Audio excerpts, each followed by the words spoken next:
Um gay falando que é um comunista radical. Gente, hoje eu sei que eu tô parecendo Godines hoje, mas esse boné é o boné que menos vende na loja, então eu tô aqui promovendo o boné gay. Eu achei que vocês eram gay. Parece até que vocês não sabem que a gente tá no governo Lula, que é obrigatório ser gay. Tô decepcionado com vocês. Um boné radical, exatamente esse boné é radical. E é o que fica melhor na minha cabeça, os outros eu fico meio cabeça de nós todos. Exclamação gay, né? Pra ter um cupom gay de desconto gay. Um comunista falando que é um gay radical. A princesa da Frozen vai acordar a bela adormecida com um beijo gay. Nada é por acaso. O cão é muito bem articulado. Então, eu vi o pessoal falando que eu troquei o nome de lounge pra perguntas, né? Respondendo perguntas. Sabe por quê? Porque eu recebi a pergunta, o que é um lounge, muitas vezes. Aí eu achei que não tava fazendo a sua função o nome. 24% de desconto, exatamente. É aquele vídeo da Juju dos teclados. Oi, gay. Neste dia gay, nós estamos lacrando. Eu já fui no canal do Pedro Ivo. Não sei se vocês já viram. Faz tempo isso. Faz tempo que a gente não faz coisa junto. O que é um lounge? Exatamente. Então, meu ponto está provado, né? Saguão do Ian é melhor. Saguão é bom. Antessala. Saguão eu gostei. Saguão eu achei sonoro. Mas do meu projeto com a Laura, cara, eu não sei exatamente quanto eu posso falar, porque envolve terceiros, né? Então eu não tenho certeza se eu posso falar muito mais do que eu falei já. A Laura vai vir pra São Paulo mês que vem já. Tipo, daqui a 3, 4 dias. E aí a gente vai ver melhor. Não, vai ser no ICL, sim. Vai ser no ICL. A gente já... A Laura até postou foto da gente lá. Mas tem coisas lá que a gente não sei se eu posso falar. Não é nem questão de sigilo, é questão de... Eu posso falar uma coisa e pode mudar e sair de outro jeito. ICL é Instituto Conhecimento Liberta. É um instituto de jornalismo independente. E é independente... Eu não sei se vocês já repararam, gente... Mas os vídeos do ICL não tem propaganda no YouTube. Eles tomaram a decisão de não se vincular com nenhum tipo de propaganda. Aí, claro, né? O sustento todo do ICL vem, boa parte, pra não dizer a maioria, dos cursos que eles vendem. Quando você decidiu virar comunista e militar sobre isso, não foi muito uma decisão, foi... eu falei sobre isso lá no comecinho do canal, então se eu falar de novo, acho que eu não vou ser muito chato, porque... Vai ter gente que não sabe, né? Eu sempre fui de esquerda. Eu sempre tive... Sempre assim, sempre que eu me entendi como um ser político, eu fui de esquerda. Porque minha mãe sempre foi mais à esquerda, ela foi ficando mais com o tempo. Eu tive amigos de esquerda, fiz escolas bem progressistas, então eu sempre tive essa veia. Aí, a primeira vez que eu entrei em contato com o marxismo foi na USP, quando eu entrei na USP. Só que lá eu entrei em contato com uma linha do marxismo que eu não gostava e não gosto ainda, que é o trotskismo. A USP tinha uma preponderância de trotskistas no movimento estudantil, então eu não fiz parte, eu não militei enquanto eu estava na USP por causa disso, né? E na época eu nem sabia o que era trotskismo, nem sabia o que era marxismo-leninismo, eu só não gostava da maneira como o movimento estudantil se organizava. Hoje eu sei que isso tem nome, né? Quando eu virei marxista-leninista de verdade, foi logo depois que eu me formei. Foi meio uma consequência do desemprego, uma consequência de eu agora ter tempo livre pra ler Marx de verdade, porque tem uma coisa assim que eu ouvia na faculdade de História, que é, eu mal posso esperar pra me formar pra poder estudar. A gente tem que estudar o que tem que estudar pra faculdade, né? Quando a gente sai, aí a gente pode estudar o que a gente quer. Quando eu saí, eu comecei a ler Marx, ler Engels, eu nunca tinha lido Engels na faculdade. Ler o Lenin, eu nunca tinha lido... Na faculdade nem se lê Lenin, na faculdade nem se fala que Lenin é autor. E aí eu me identifiquei muito e falei, poxa, eu tô concordando com tudo que esses textos estão falando, por que eu não gostava do movimento estudantil? Aí um amigo meu, que é um amigo que fundou esse canal comigo, o Caio, por isso que o nome do canal é História Pública e não Ian Neves, porque tinha 2 pessoas no canal antes. Aí ele falou, isso aí que você não gostava era trotskismo. Aí eu, isso então tem nome. Aí eu fui conhecer o marxismo-leninismo e já me identificava como marxista. O que me empurrou muito pra querer militar e formar uma organização e fazer um trabalho mais ativo foi a pandemia. a pandemia me empurrou em direção ao precipício de uma vez por todas, assim. Do ódio de classe. Os quadros e o boné são da loja Soberana, gente. Se vocês darem exclamação Soberana... exclamação loja, perdão. Vocês vão ver. Tem quadros novos, já já eles vão estar aqui na parede. Tem o quadro do... Ficou sem áudio? Não, não devia. Tá saindo aqui, eu consigo ver. Vai ter o quadro do Capitalismo Falhou, Falha e Falhará. Vai ter... tem quadros novos nesse estilo aqui. Acho que tem um do Ho Chi Minh. Tem um do Ho Chi Minh. Não sei se tem um do Sankara. Me esqueci agora que são quadros novos e acabei de voltar de férias, né? Hoje não vai ter bichinho porque eu tô em situação de Windows. Então não deu tempo de eu fiquei tentando resolver o problema do Windows, não deu tempo de eu procurar. Esse meu vídeo explicando o trotskismo é velho, gente. Vocês vão ver que o tom que eu exponho é bem diferente. Hoje em dia eu tô mais numa postura que eu aprendi com o Humberto Matos, que é falar sobre trotskismo, falar sobre as diferenças da linha da União Soviética na década de 20, isso não dialoga com ninguém. De verdade. Não dialoga com ninguém. O que faz com que os partidos trotskistas não sejam, digamos assim, não... Como que eu coloco isso de uma maneira mais branda? Não sejam adequados para a política brasileira, na minha visão, tá dentro do próprio partido. Benquistos, mas eu não quis fazer um juízo assim, né? Eu não acho que eles tenham a prática adequada. Para além da teoria trotskista, entra no jornal, entra no site, entra no jornal e lê o que eles falam. Só lê. Não precisa ir na teoria. É linha torta e vocês sabem disso. Livro sobre a escravidão no Brasil, tem um que eu vou pegar. Tem um que eu sempre recomendo, porque ele é curto e eu acho muito bom. Deixa eu só pegar ele pra mostrar pra vocês. Aqui, ó. Tá espelhado, mas dá pra ler. A Abolição, da Emília Viotti da Costa, uma das minhas historiadoras favoritas. É uma das historiadoras que mais me influenciou na época da faculdade. Eu ainda leio muito ela, eu uso muito ela como referência. Esse livro é curto, tá vendo? Claro que é um livro sobre a abolição, mas ele faz um panorama de como se chegou até a abolição. Então, eu recomendo muito, porque... imagino que se você tá perguntando isso, você não deve ser historiador de ofício. Esse livro aqui, eu acho que ele é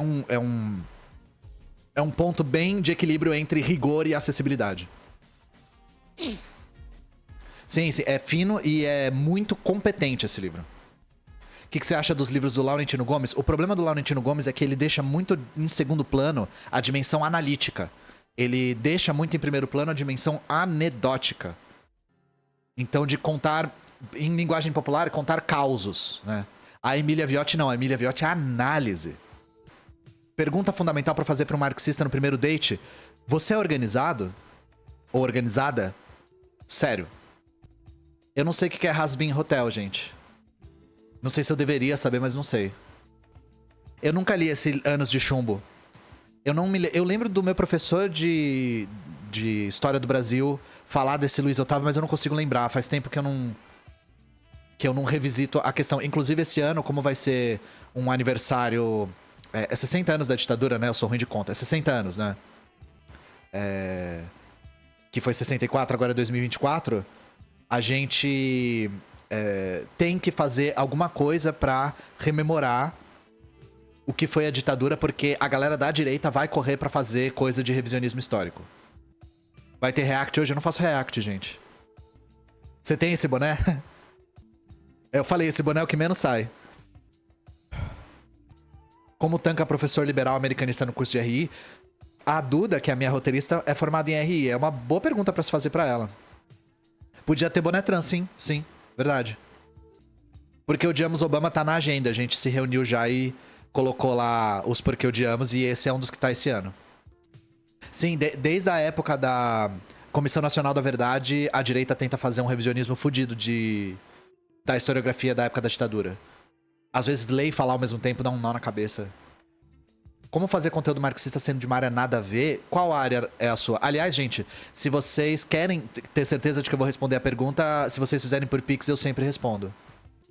Quantos Porque Odiamos você pretende fazer esse ano? No mínimo 3. O que você acha de ensino integral? Então, a gente não pode falar de ensino integral como uma coisa isolada. O que eu acho de ensino integral no ensino brasileiro público no capitalismo? Todas essas outras coisas, elas agregam a ensino integral. Qual que é o meu grande problema com o ensino integral?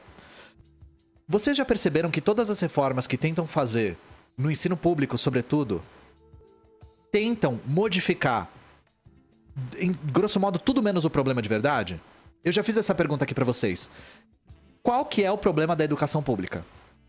Onde que tá o problema mais profundo da educação pública? Tem um mais visível e um menos visível. Mas o mais visível acho que todo mundo sabe responder. Qual que é o problema da escola? Infraestrutura é mais ou menos. Infraestrutura é um dos problemas, mas tem um mais gritante. Tá quase lá. Tem um problema... Tem um problema que é muito central. Salário do professor, exatamente. Vocês estão quase lá.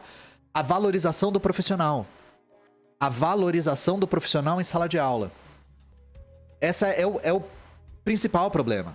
Todos esses outros problemas que vocês estão falando existem, mas a valorização do profissional é o basilar. É o fundamental. É o que torna tudo possível. Não é a única coisa, porque, por exemplo, a gente sabe, quem leva o estudo da educação a sério sabe muito bem, que não adianta uma escola ser muito boa em uma sociedade doente. Então, se essas crianças estão submetidas a uma vida de escassez, violência, insegurança, falta de saneamento, falta de estrutura, não importa o que a escola seja. As duas coisas estão interconectadas. E aí, qual que é o meu problema com a escola integral, para responder a sua pergunta? Eu não acho que ela soluciona o problema. Porque ela tenta reformar algo que não é a raiz do que a gente identifica como sendo o problema de verdade.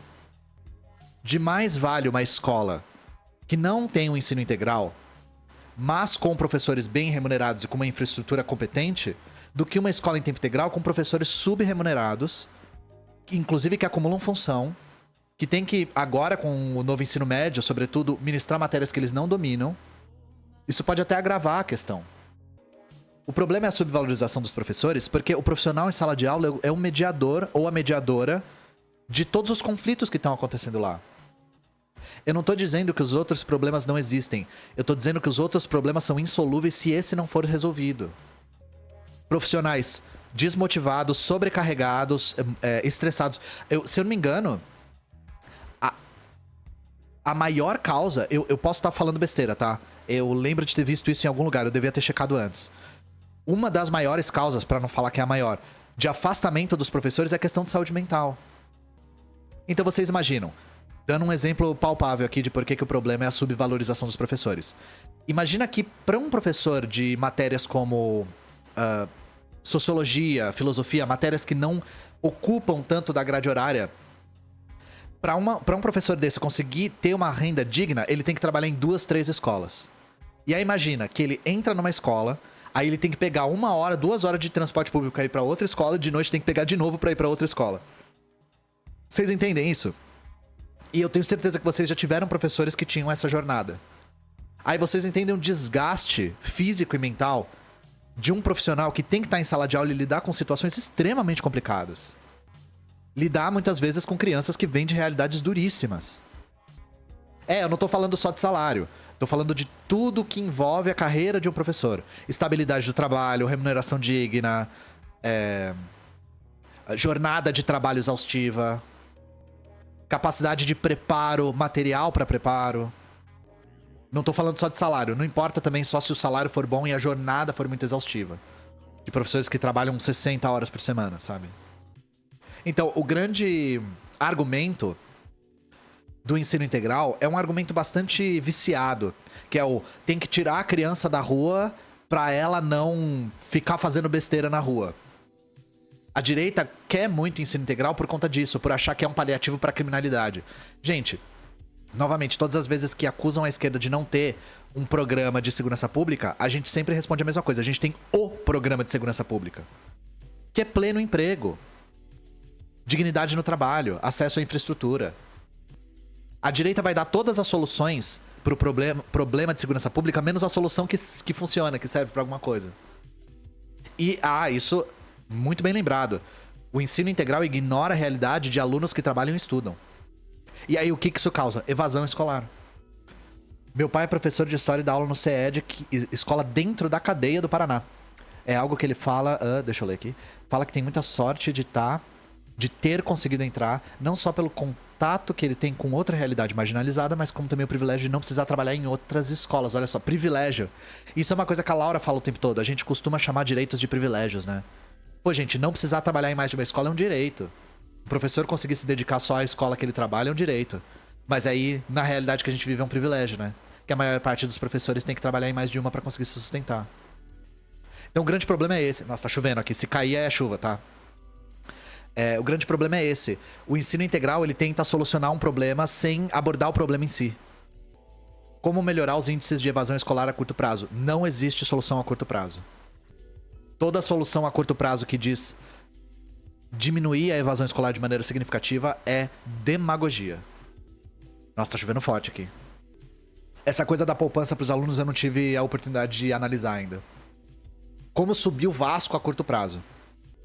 Tá frio aqui em São Paulo. Esse é o Monster normal, só que zero. Ó. Vai, câmera. Ó, isso aqui é absolutamente cinema. Iniciar a leitura do Capital.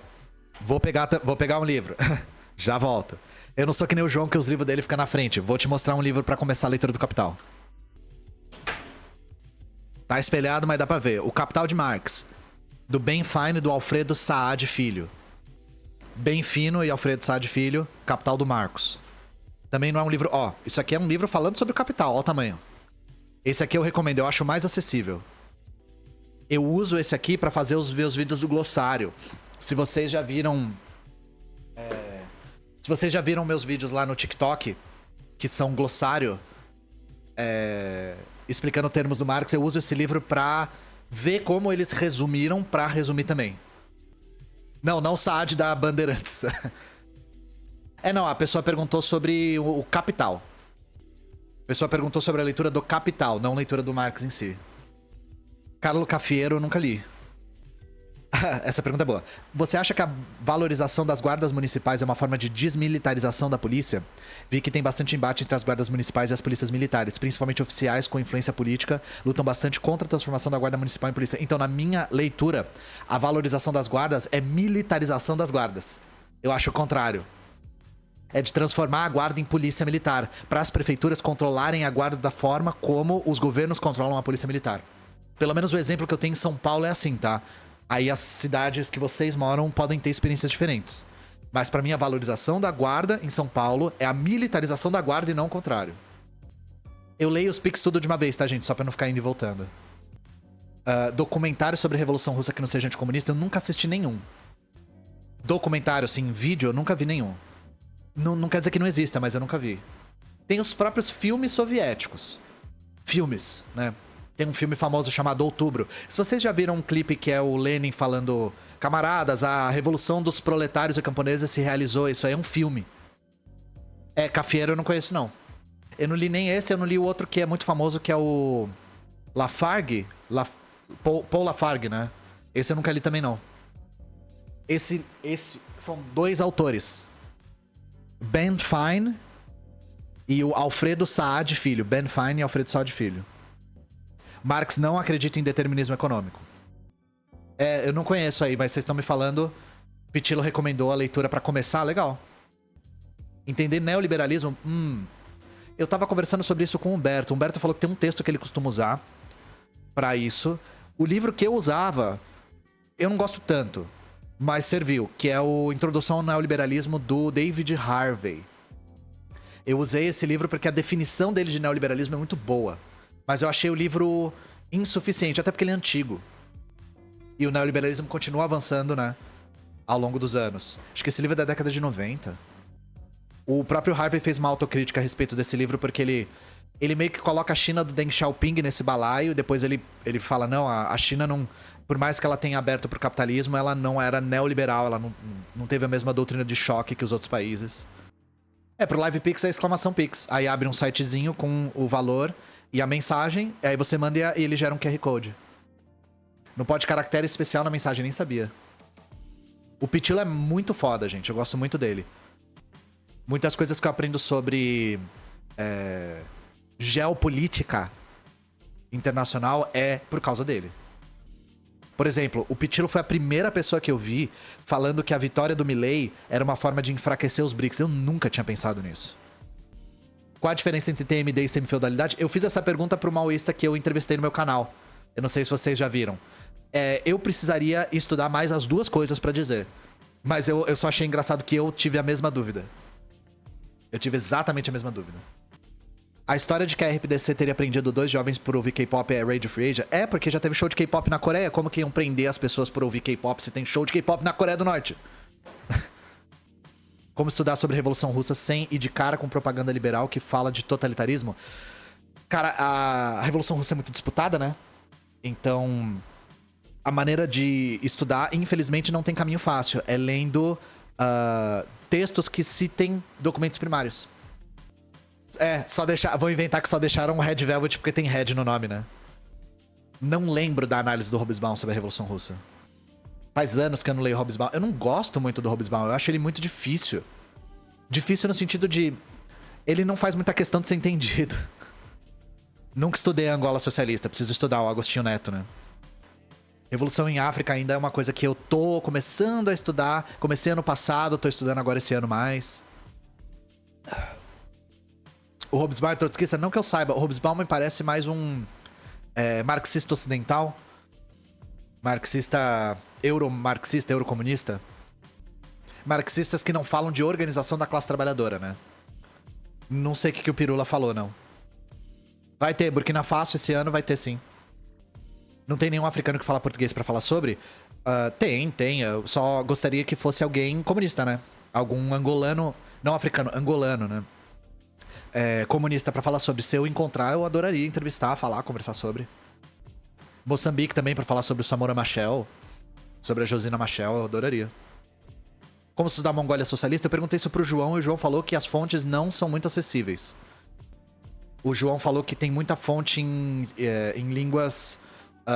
tipo, línguas europeias, assim. Italiano, francês. Nem em inglês tem muita coisa. O João tava na função de traduzir um livro do italiano pro português, mas... O João, ele tem, né... 850 trilhões de funções. Filhos, Pense em fazer vídeos com Pedro Daher sobre Cuba? Por que especificamente com Pedro Daher? Sim, o do Quênia eu sei que eles têm bastante presença na internet. PCK, né? Quantas línguas o João fala? Acho que umas 6. 7, Incluindo línguas mortas, né? Baixo babilônico, latim, grego clássico. Lounge Yoya podia ser ele fazendo coisas aleatórias, né? Yoyo, tocar baixo, gameplay de Tekken. Saiu Tekken 8 agora, né? Então... Quais ele não fala, né? Como lidar com a insegurança de não saber o suficiente pra se organizar? Essa insegurança vem muito de não ter buscado se organizar. Porque se você vai pra uma organização séria e demonstra interesse, as pessoas vão te acolher. A melhor coisa que você pode oferecer pra uma organização é a sua disposição. Ó, o Thales tá aí pra não me deixar mentir. Não é, Thales? Se uma pessoa que não domina tanto a teoria chegar até você, você não vai acolher ela? Você e qualquer militante da UP, por exemplo? Sim, o Tekken 8 é o Jin aprendendo o poder da amizade. Eu não vou falar uns spoilers, mas assim... Eu achei a história do Tekken 8 cringe. Me deu vergonha alheia. De onde surgiu o mito de que Che Guevara matava homossexuais? Então, essa vai ser a última pergunta que eu vou responder, que eu quero contar uma história pra vocês também. Eu sei de algumas coisas. Quando você procura nas fontes textos que falavam que varia entre duas coisas. Varia entre Che Guevara matava homossexuais e Che Guevara odiava homossexuais. Varia entre essas duas coisas. No caso do odiava, vinha de uma citação do Diário de Motocicleta. Tem uma citação... O Che Guevara não falava muito de homossexualidade. Claro, eles falavam, e entendam o que eu tô falando. Cuba era um país muito patriarcal. E esse patriarcalismo ficou imbuído nos primeiros anos da Revolução. Então vocês veem o Fidel, por exemplo, falando nos textos sobre virilidade, sobre virilizar o país. Esse patriarcado, essa visão masculinista, ela estava imbuída na Revolução. Fato. A questão é, o Che não falava muito de homossexualidade. Tem uma citação do Diário de Motocicleta que ele fala assim... Eu não vou lembrar a citação de cabeça, mas é uma citação do tipo... Tinha um cara nesse bar que era um homossexual, um gay, que era alcoólatra e ficava flertando com todo mundo. Eu até gostava dele, apesar dele ser um pervertido. Tava escrito assim. Apesar dele ser um pervertido, apesar dele ser enfim, né? É a única citação que tem do Che. Primeiro, o Che tinha 24 anos quando ele escreveu isso.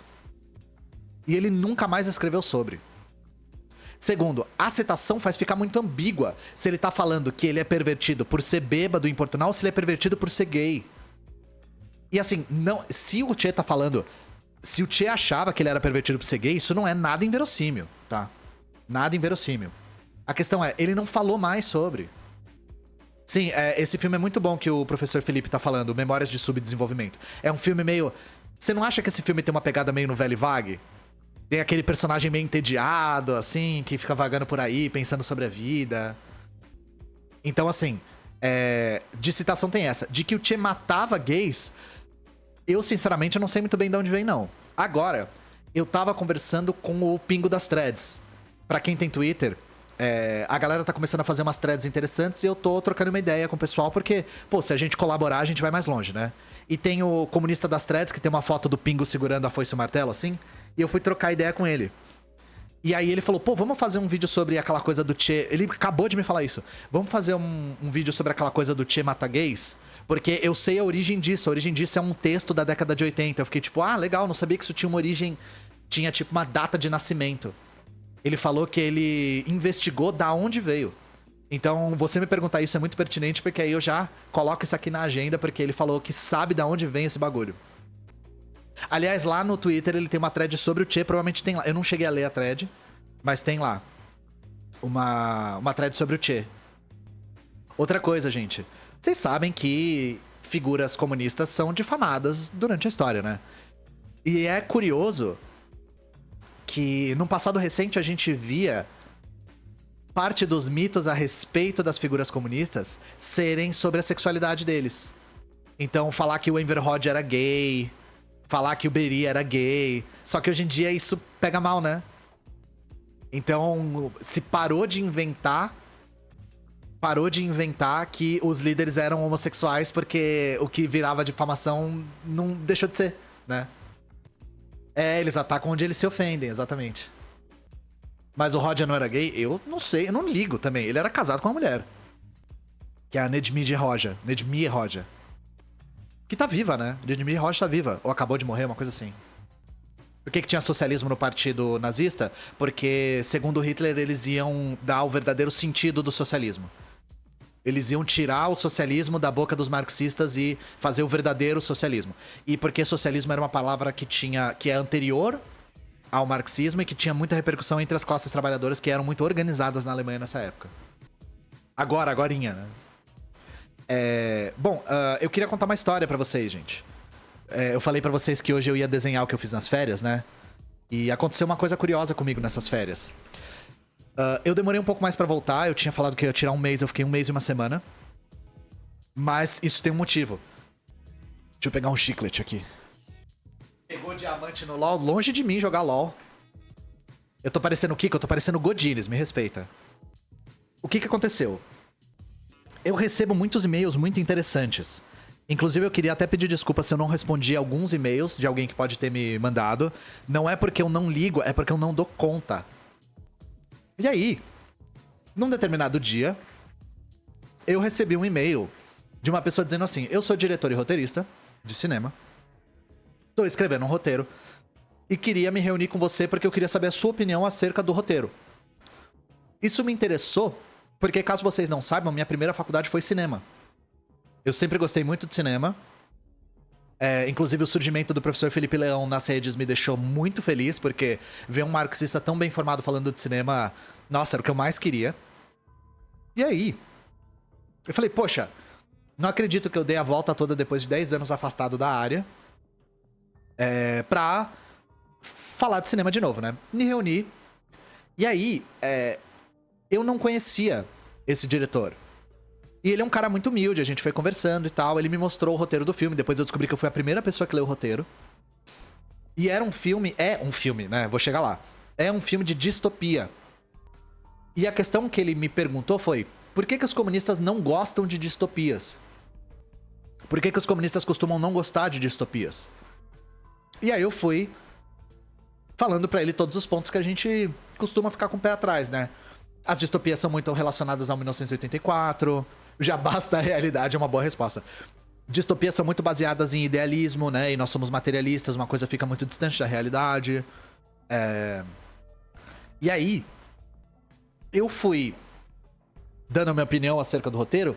E eu acho que o que pegou ele de surpresa é que eu já gostava muito de cinema e tinha prática na área. Aí, no final das contas, isso foi há 1 ano e pouco atrás.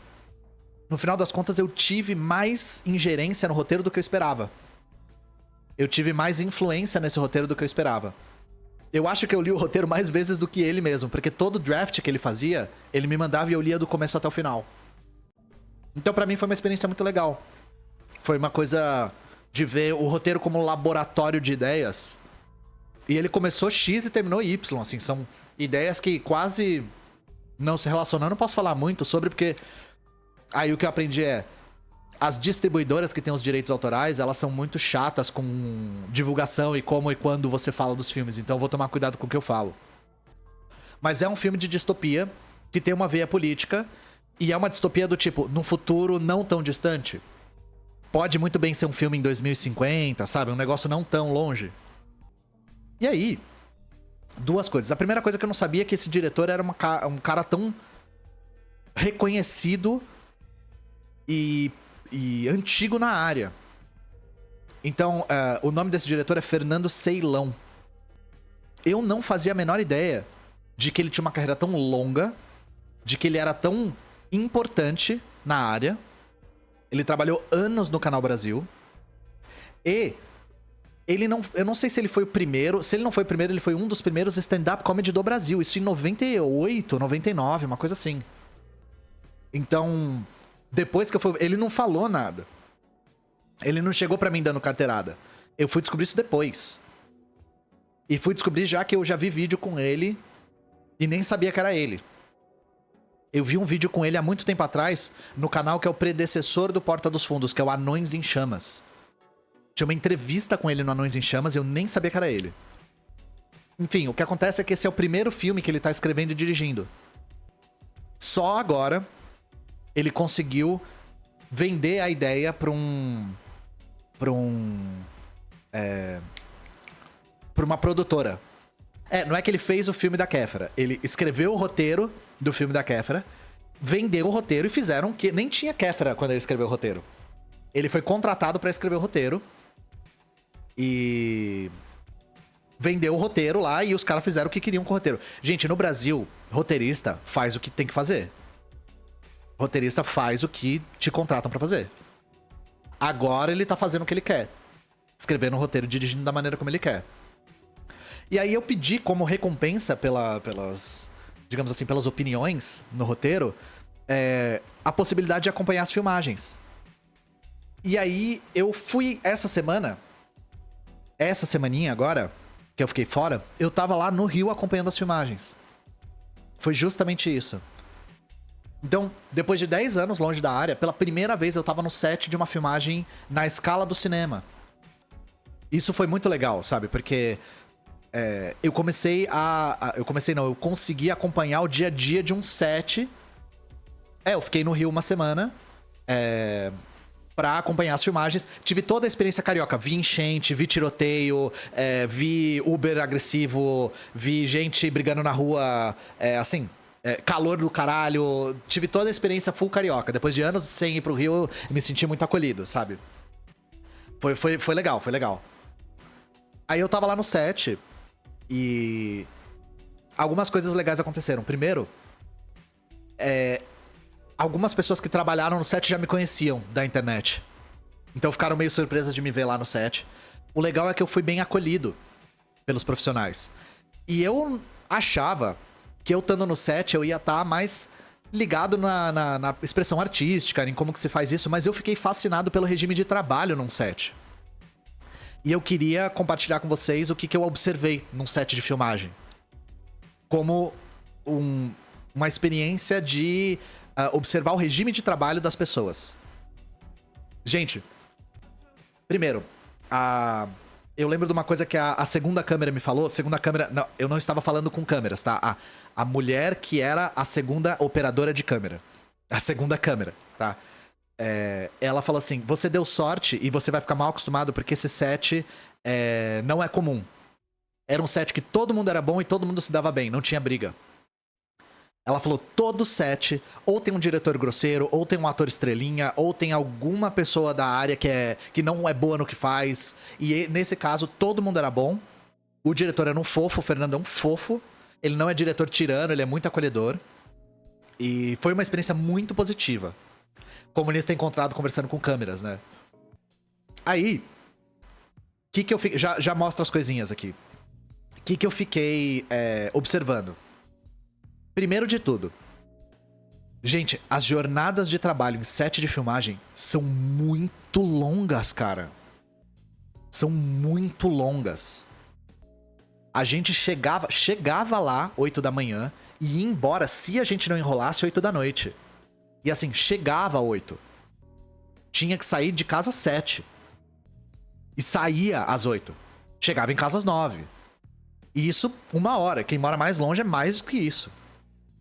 Então, é assim, e não é que é longo porque tem muita hora extra. O regime em si já é muito longo, ele é naturalmente longo. Então, é assim, eu fiquei embasbacado com a duração dos regimes de trabalho. E assim, 6-1 também. Só folga no domingo. Eram 2 semanas de filmagem, acaba hoje as filmagens. E assim, eu perguntei pros outros profissionais, eles emendam uma coisa na outra.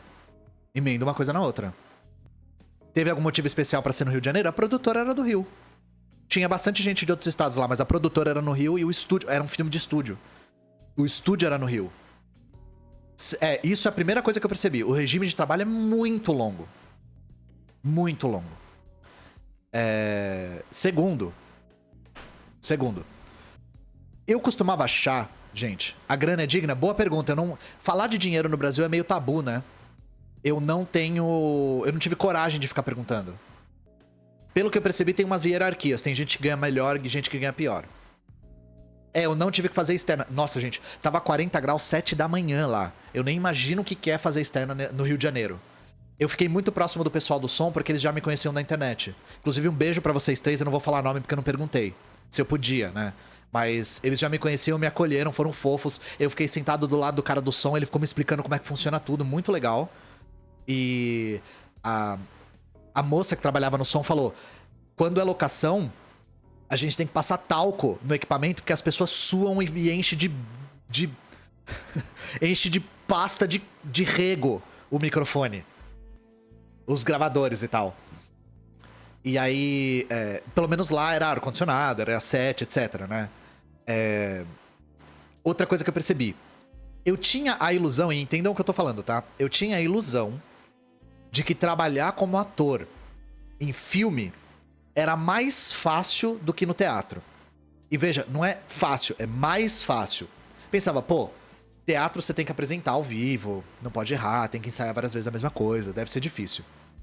Gente, eu já tinha a impressão de que ser ator era um inferno. Eu confirmei isso. Ser ator... Nossa, assim... Você deve sentir o peso do mundo nas suas costas sendo ator. Os 2 atores principais desse filme são o Caco Ciocler, que hoje em dia a galera não lembra mais porque ele foi muito ator de novela. A primeira novela dele foi Rei do Gado. E a Maria Ribeiro. Maria Ribeiro, vocês verem o rosto dela, vocês vão saber quem é. Eles eram os 2 principais.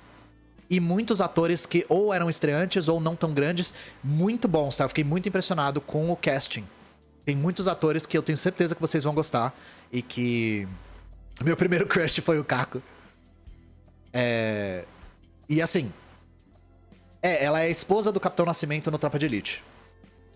E... Olha que coisa, o cara do som tava me explicando isso. 2 semanas de filmagem pra um filme é muito apertado. É muito apertado. Eles estavam me falando que, geralmente, quando é normal, são 4 páginas do roteiro por dia, era 6 por dia lá. Então tudo muito corrido, muito corrido. E aí acontece que, pra fazer cada plano, cada cena, a montagem demora muito. Porque não é só apontar a câmera. O fotógrafo tem que ligar as luzes, olhar na câmera, ver se ele gosta. A câmera é grande. Se tem movimento, é um movimento que tem equipamento pesado. O espaço é pequeno, porque o filme todo se passa dentro de um apartamento. E o que acontece é... Pensem no seguinte, temos 6 páginas pra fazer por dia. Começa a montagem de uma cena. Vai comendo tempo. Quanto mais os profissionais da equipe demoram pra montar, mais peso cai nas costas do ator.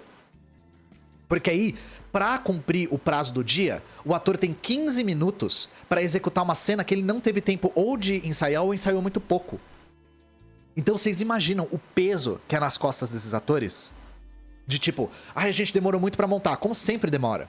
Aponta a câmera pra cara dele e fala assim, acerta. Isso, eu fiquei assim, a tensão em cima dos atores... Eu fiquei realmente muito impressionado como os atores... Como ator é um trabalho indigno. Isso porque o Fernando Ceilão, ele é um diretor bastante acolhedor, carinhoso, ele é compreensivo. Quando é diretor tirano, cara, você fala assim, tá uma merda, você mete uma pressão dobrada em cima do ator. Então eu passei a respeitar a profissão de ator de cinema brasileiro muito, depois de acompanhar como é que é o trabalho. Tipo, é muita pressão. Imagina, toda uma equipe de 30 pessoas em volta de você, assim, falando assim, a gente tem 5 minutos pra fazer essa cena. Vai, ação. E aí aponta a câmera e o cara tem que fazer. E ponto final, sabe? Então, isso o cara do som me falou. Quanto mais a gente demora, mais a gente pune os atores. É muito tenso. E esse filme tem muito plano sequência. Imagina trabalhar com Hitchcock, imagina trabalhar com Kubrick. É que esses são filmes ricos, né? Se não der pra fazer o que acontece, essa pergunta é interessante. O que eu aprendi? Eu achava que o trabalho do diretor era captar o melhor da essência dos atores e ajustar o tom e tal. Tem isso. Mas eu percebi que o trabalho do diretor e bons diretores é conseguir resolver problemas rápido. É conseguir... Sabe que nem no xadrez as pessoas conseguem prever os próximos movimentos, as próximas ações? Bons diretores são diretores que conseguem resolver problemas rápidos. Isso era uma coisa que o Fellini dizia. O filme é um sonho que vai morrendo conforme você vai se aproximando mais de executar ele. Ele vai ficando menos parecido com o que você pensou conforme você vai executando. O bom diretor é aquele que fala assim, não dá pra fazer assim? Então muda aqui, faz assim, faz assado e resolve o problema rápido. Por que tão pouco tempo de filmagem? Grana. Dinheiro. O tempo de filmagem é pra economizar dinheiro. O cinema brasileiro autoral é um cinema artesanal ainda. Até hoje. Então assim, eu percebi que bons diretores são diretores que sabem resolver problemas muito rápido. Pô, não vai dar pra fazer esse plano porque não dá... Aí ele já pensa em outra coisa e resolve rápido. Sem dar chilique, sem fazer show, sem jogar o fone no chão e ir embora... Isso aí é o... Sim, filme todo em 2 semanas. Cara, era uma pressão. Uma tensão, assim, que eu fico ansioso só de lembrar e eu não tava lá na segunda semana. Onde que esse filme vai passar? Cinema. Eu vou divulgar tudo direitinho pra vocês. É que eu tô medindo as palavras porque, novamente, não é nem que o diretor e os atores e a produção... A produção não, a equipe não quer falar sobre. É que a distribuidora pode pegar no meu pé por falar sobre. A distribuidora que tem os direitos autorais pode encher a porra do meu saco por falar do filme antes da hora. Não tem prazo ainda, mas assim, o Fernando falou que vai acabar hoje a filmagem. Se não tiver diária extra, eu não sei se vai ter. Ele já vai começar a editar, já vai mandar pra edição segunda-feira. Não é Globo Filmes. Você atua no filme? Então, eu apareço de easter egg no filme. Eu quero ver quem consegue me achar no filme. Vai ser muito difícil me achar no filme. Mas eu apareço num trechinho lá. 2 trechinhos, na verdade. Filme trash de terror com o Mickey domínio público, né? Ó, aí eu vou falar uma coisa. Eu vi essa semana de filmagem. Eu tava gostando muito do que eu tava vendo. Muito. De verdade. Eu não tô sendo pago pelo filme. Eu não faço parte de equipe de marketing, eu não tinha menor motivo pra gostar. Vocês podem até não gostar do filme. Eu nem sei se vai ficar bom, eu não vi ele editado, né? Mas uma coisa que eu posso dizer é certa. Não vai ser um filme medíocre. Porque a equipe tava realmente mirando no estranho, no diferente, no experimental. Qual o tema do filme? Deixa eu ver. Como que eu falo isso sem expor muito? O nome do filme é Resta Um. Resta Um. Deixa eu ver se eu consigo mostrar um pouco do Instagram do Ceilão. Se eu mostrar o Instagram dele, aí eu posso mostrar o que ele postou. E aí foi ele que postou, não fui eu. Aí se a distribuidora pegar no pé, pega no pé dele, não no meu. E assim, caso alguém esteja vendo, eu queria mandar um beijo pra todo mundo da equipe. A equipe era muito legal. Muito mesmo. Eu não vou falar nomes porque eu perguntei se eu podia. E não perguntei se as pessoas querem ser associadas a mim, mas equipe de som, equipe de câmera, o fotógrafo era um doce. É um cara muito foda. Eu queria até... eu queria que esse cara fosse mais conhecido, porque eu fiquei admirado com o trabalho dele.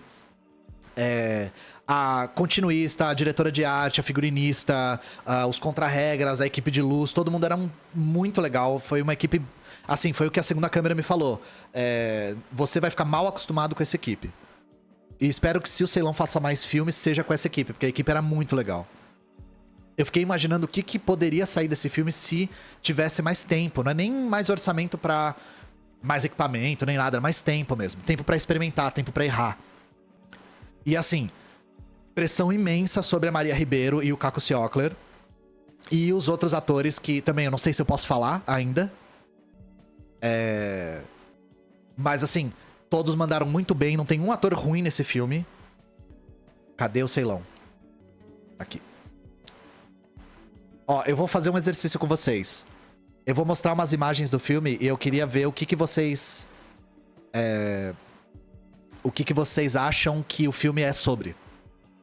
Eu não sei se essa frase fez sentido, mas... Deixa eu botar aqui na tela. Que eu tô sofrendo de um Windows 11, gente, desculpa. Aqui. Esse é o Ceilão. O pessoal mandou matéria do Globo sobre o filme. Eu nem sabia que tinha matéria do Globo. Essa matéria tá bem desatualizada. O filme já não é mais o que era. Então aí tá como o Antônio Fagundes. Nem tem mais o Antônio Fagundes no filme. E assim, todo mundo quando vê argumentos sobre o filme pensa que é o Round 6, né? Mas é bastante diferente. Vai por mim, é bastante diferente.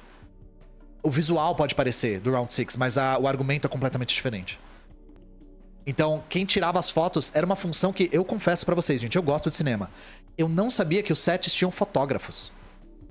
Então, tinha uma fotógrafa no set que fotografava meio que a câmera tava vendo. Eu achava que quando a gente via aqueles stills, era frame do filme, mas não é fotografia de câmera. Eu tô aqui. Esse aqui foi no último dia de filmagem. Esse aqui é o Daniel Filho, inclusive. Participou do filme. Aqui tem um... Ó. Aqui dá pra ver algumas coisinhas do filme. Então, a fotógrafa, né, tirava fotos dos stills do filme. E eu posso mostrar algumas coisas aqui. Nós temos algumas cenas aqui. Aqui é a Maria Ribeiro e o Caco Ciocler, né? Então, deem uma olhada nessa imagem, deve estar pequeno. Não consigo, né? O Instagram não deixa. O que vocês conseguem tirar daqui? O nome do filme é Resta Um, né? Não, eu tava só de férias. Eu não tava com problemas, não. Eu só tava de férias e passei uma semana aí no estúdio, né? Tem gente infectada com uma doença. Acho que isso dá pra ver, né? Nós temos aqui a Maria numa cama de hospital. E, gente, sinceramente, eu já admirava muito a Maria Ribeiro como atriz. Mas essa mulher é uma máquina, cara. Lembra que eu falei de pressão? De apontar a câmera e executar? Não que o Caco não seja bom. O Caco é maravilhoso. Um baita ator. Acho que ele foi acertadíssimo pro roteiro. Mas a Maria me impressionou como ela consegue entrar no clima rápido. Realmente, é muito impressionante ver atores e atrizes profissionais executando o seu trabalho por trás das câmeras. É muito louco isso. Porque imagina que você tem que entrar nesse clima... rápido, com pouco tempo e com 50 trilhões de pessoas correndo pra lá e pra cá e gritando. Muito difícil se concentrar. Você moraria nesse apartamento cenográfico aqui? Era muito aconchegante o apartamento cenográfico. Deixa eu pegar mais fotos. Aqui o Ceilão. No lookzinho diretor dele.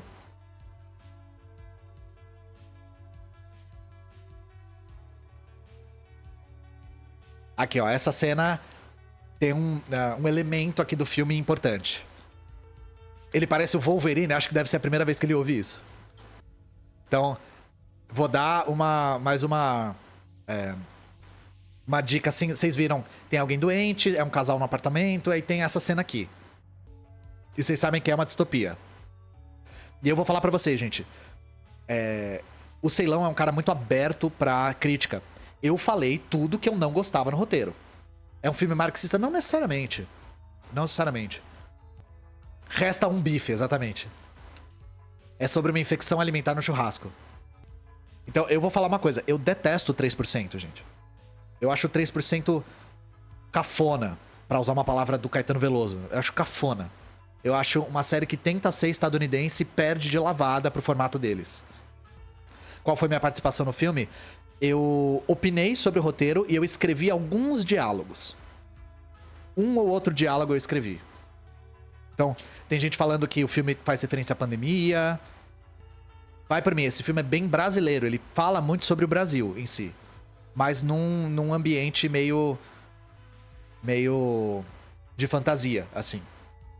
Uma coisa que eu percebi que o Ceilão gosta de fazer nos roteiros dele é pegar um elemento de fantasia, um só, e construir uma história inteira em torno desse um elemento de fantasia. O resto todo ser calcado na realidade, com os pés no chão, mas ter um elemento que é um pouco de suspensão da realidade. E partir desses princípios. Eu acho um método de escrita dele muito bom. Mas eu acho legal ver vocês especulando sobre. Novamente, eu gostaria de poder falar mais sobre. Mas eu não sei se eu posso. Então, ao longo do tempo, conforme o filme for tendo divulgação oficial, aí eu posso falar pra vocês sobre. Ele falou porque te chamou, ele falou que queria fazer uma distopia que tivesse pelo menos a crítica de um comunista. Porque ele falou, eu sei que comunistas não gostam de distopias. Eu queria que um comunista lesse esse roteiro de distopia pra me falar o que incomoda tanto em distopia. E é o Daniel Filho, aí. Isso, o diretor de fotografia é o Rafa Giacondino. Cara, esse diretor de fotografia, meu Deus. O cara enxerga em 4 dimensões. Eu fiquei muito impressionado com ver ele trabalhando. E eu nem sabia, eu nem tinha me tocado que o diretor de fotografia é a pessoa que tem mais poder depois do diretor. O filme vai chamar Resta 1. O nome já tá definido. Não tem data de lançamento ainda, mas o Ceilão falou que vai começar a edição já semana que vem. É da Conspiração. Conspiração é uma produtora, né? Eu não lembro de ter visto esse nome em lugar nenhum. Aqui é a galera da produção.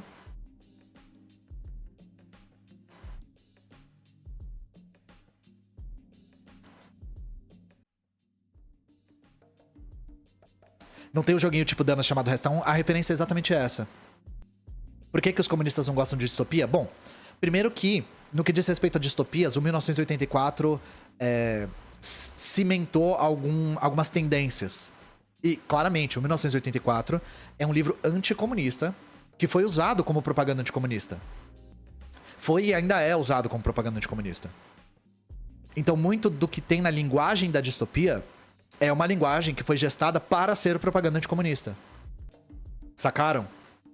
Então ele veio me perguntar, porque na verdade a pergunta dele foi meio como as pessoas interpretariam o filme, como os comunistas interpretariam a mensagem desse filme. Eu achei legal a pergunta dele.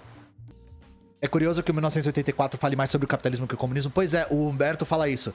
Se a gente fosse aplicar o conceito de totalitarismo à risca, os regimes liberais são muito mais totalitários do que a União Soviética. O Admirável Mundo Novo é meio 1984, só que invertido. Então, no 84 é tudo sujo, decadente, mal gerido. E no Admirável Mundo Novo é tudo polido, cromado, organizado. É a mesma pegada, só que invertida, né? E o Admirável Mundo Novo tem um comentário muito forte sobre eugenia. Mas aí não significa que não seja possível fazer uma distopia que comente sobre o capitalismo, justamente. O Round 6 é isso, né? O Round 6 acertou em cheio. É uma distopia, mas que comenta sobre o capitalismo coreano. Quando eu li o 84, eu já sabia que ele estava falando da União Soviética. Mas eu lembro de ler e pensar assim, eu não tenho conhecimento histórico suficiente para opinar. Eu não sei se isso aqui tá certo ou tá errado. Como diria o Lula Molusco, né? Futuro. Parasita... É que o Parasita não é uma distopia, né? Não, o Admirável Mundo Novo é antiliberal, não tô zoando, não. Não tô zoando. Não tô negando isso. Mas qual que é o problema de... Bom, ultimamente a gente tem visto distopias pro público jovem adulto, né? Desde que saiu Jogos Vorazes, a gente tem uma onda de literatura de jovens adultos baseados em distopias. E tem muita coisa muito ruim. Aquele Divergente é terrível. Porque esses livros, né, e posteriormente séries ou filmes, eles falham muito no... Como que eu falo isso em português? No world... Me ajuda aí, Felipe Leão. No world building, na construção do universo. Detergente, A construção do universo, ela fica tão fantasiosa que ela fica inverossímil. Ela começa a virar uma construção de mundo, né? Enfim. A construção do mundo fica tosca, fica infantil, sabe? A principal crítica que eu fiz... Não foi nenhuma crítica, foi uma observação. Que eu pedi pra ele prestar atenção nisso. A maior parte das distopias se baseia no Estado, né? Então é um Estado totalitário, um Estado distópico. Totalitário no sentido de ter ingerência na totalidade da vida e da sociedade, né? Totalitário no sentido bem caricato mesmo. Mas é um Estado ou um governo que se baseia em nada. É um governo que se baseia em si próprio. Então, por exemplo, no 1984, o governo se baseia no quê? Por que ele existe? Como que ele não cai? Ele se estrutura no quê? Nada, ele se estrutura em si próprio. E a maior parte das distopias tem governos que se estruturam em si mesmos. Sendo que, na realidade, a gente sabe que governos se estruturam em classes sociais. O Estado é um aparato de dominação de classes. E uma classe domina e controla esse Estado. Cyberpunk é uma distopia? É uma forma de distopia que surge lá na década de 80, que é interessante a observação que o Cyberpunk faz. É que as empresas monopolistas se tornam tão grandes que elas suplementam o Estado. E aí não existem nem mais fronteiras entre os países, nem mais Estado. São as empresas multinacionais que gerem a sociedade. É uma observação, é uma espécie de projeção distópica muito criativa e muito interessante. A equipe do filme Te Conhecia, algumas pessoas sim. Existem diferentes tipos de distopia? Deve existir na classificação. Eu imagino que Cyberpunk é um tipo, né? Devem ter outros tipos. O que você acha do V de Vingança? Eu só vi o filme quando era criança. Pra ter uma opinião melhor, eu tenho que ler e agora, né? O conto da Aya é baseado em classes. Eu vi na época, deixa eu tentar lembrar. Mais ou menos, né? Eles falam um pouco de domínio econômico. Mas o conto da Aya fala de uma maneira muito... Pelo menos a primeira temporada fala muito bem de patriarcado, né? BioShock é uma distopia muito boa. BioShock é uma distopia baseada no anarcocapitalismo. É isso, o 84 é poder puro, exatamente. É uma ideia meio... o poder pelo poder. Que é uma... na nossa concepção na nossa concepção isso é idealismo. Sim, o BioShock é baseado... Tipo, e se a Ayn Rand tivesse certa? Você não sabia que o BioShock era baseado em ANCAP? O BioShock é... O nome do idealizador lá da cidade é Andrew Ryan, que é uma jogada com o nome Ayn Rand. O nome do cara que te orienta é Atlas, da Revolta de Atlas. É tudo referência aos livros da Ayn Rand. A gente jogou... Porque o jogo saiu em 2007, né? Jogando lá era só um jogo muito foda. Agora é mais... A história é muito boa, de verdade. Eu recomendo vocês verem adultos. O BioShock Infinite, eu recomendo vocês verem o que ele deveria ter sido. O roteiro original do Infinite era muito mais interessante. Não era toda aquela coisa de multiverso, sabe? O roteiro original do Infinite era... durante a década de 20, que é os anos lá de ascensão econômica dos Estados Unidos, os Estados Unidos constroem uma espécie de cidade móvel para exportar a experiência estadunidense para os outros lugares. Então era uma espécie de ilha que voa, que traz toda a experiência do American Way of Life. Era uma ideia muito mais interessante, mas isso não foi executado. BioShock é um jogo de videogame. É uma ilha de liberdade e democracia. Então você vê lampejos disso ainda. A estética toda é bem Estados Unidos na década de 20. Mas essa veia da história, que era bem mais política, de uma crítica ao imperialismo, uma crítica ao colonialismo, morreu junto com a produção do jogo, né? O que você acha que tem história melhor, o 1 ou o 2? O 2, O 2 não foi a mesma direção, né? O 2, na verdade, foi uma coisa do tipo... Nossa, esse primeiro jogo deu muito dinheiro, né? Vamos fazer um segundo? Aí o segundo é chato pra caralho. Os caras, nossa, o pessoal gosta muito desse robozão gigante que tem as menininhas atrás, né? Vamos fazer um jogo com ele. Nossa, Atomic Heart eu achei horroroso, cara. Não consegui jogar nem 2 horas, assim. Achei péssimo. Nem por ser anticomunista. O jogo é ruim mesmo. É Bioshock da... A gente tem Bioshock em casa. Mãe, eu quero Bioshock. A gente já tem Bioshock em casa. Ruim pra caralho, velho. Vocês querem um jogo comunista, Disco Elysium. Com certeza.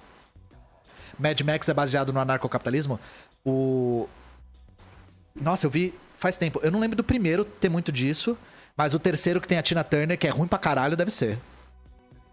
O Disco Elysium é de esquerda radical, com certeza. Não foi o diretor lá do Disco Elysium que agradeceu o Karl Marx quando ele ganhou o prêmio? Foi isso, não foi? Eu queria agradecer Karl Marx e Frederick Engels. Foi, né? Mas o Disco Elysium é um livro, né? É um jogo que tem muito texto. Mas tem uma tradução em português muito boa. Metrópolis também não é uma distopia mais à esquerda. Metrópolis do Fritz Lang. Cara, eu preciso rever. Eu vi também jovem. Vi com 16 anos. Pra quem nunca jogou Bioshock, qual versão é melhor? Eu só joguei a original. Tem um remaster, né? Eu nunca joguei o remaster. O que você acha do Day Live? Eu adoro o John Carpenter. Mas eu sei que esse filme foi engolido pela direita pra falar, tá vendo? Ele bota o óculos pra ver a verdadeira... Pra ver que, na verdade, os judeus estão dominando tudo, sabe? Eles inventaram uns bagulho assim. Metrópolis é reacionário? Eu não lembro, eu vi criança. Eu vi adolescente. Se o Felipe Leão falou, tá falado. Detroit Become Human. Qual a opinião de vocês sobre jogos do David Cage?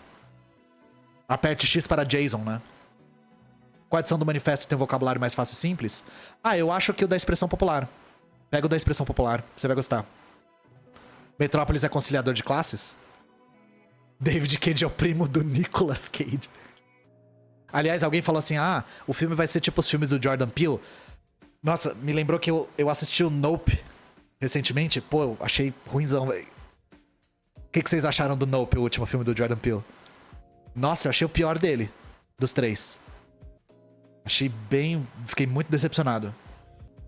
Eu não sei o quanto de ingerência a produção tem no filme, mas, cara, o filme ele subestima muito a inteligência do público, né? O filme, ele é muito expositivo, ele... Até a parte no qual você ainda tem um certo mistério, você tem que juntar as peças na sua cabeça, é legal. Mas, cara, depois o filme fica expositivo na sua cara. Tipo, tratando o público como se o público não conseguisse juntar Lé com Cré, sabe? Pô, deixa a gente raciocinar um pouquinho, deixa a gente ter um pouco de mistério. Deixa algumas coisas não explicadas. Felipe Lão disse que é o preferido dele. Pô, o Us, eu achei o Us bem melhor. Tanto a estética quanto o clima do filme. Não Olhe Pra Cima seria um realismo capitalista? De uma certa forma, sim, né? Que é... O apocalipse é iminente, a gente não tem o que fazer a respeito, né? Minha webcam... Eu não uso webcam, eu uso câmera. Eu uso uma Sony A6000.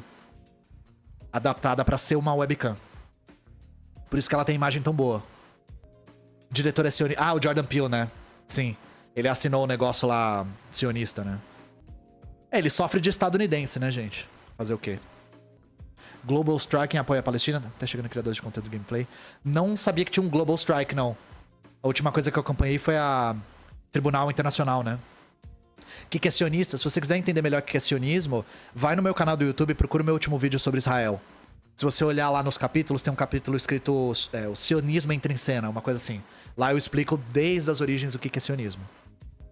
Tarantino é sionista também? Pois é, sofre de estadunidense, né? Deixa eu ler os pics, gente, pra não acumular tanto.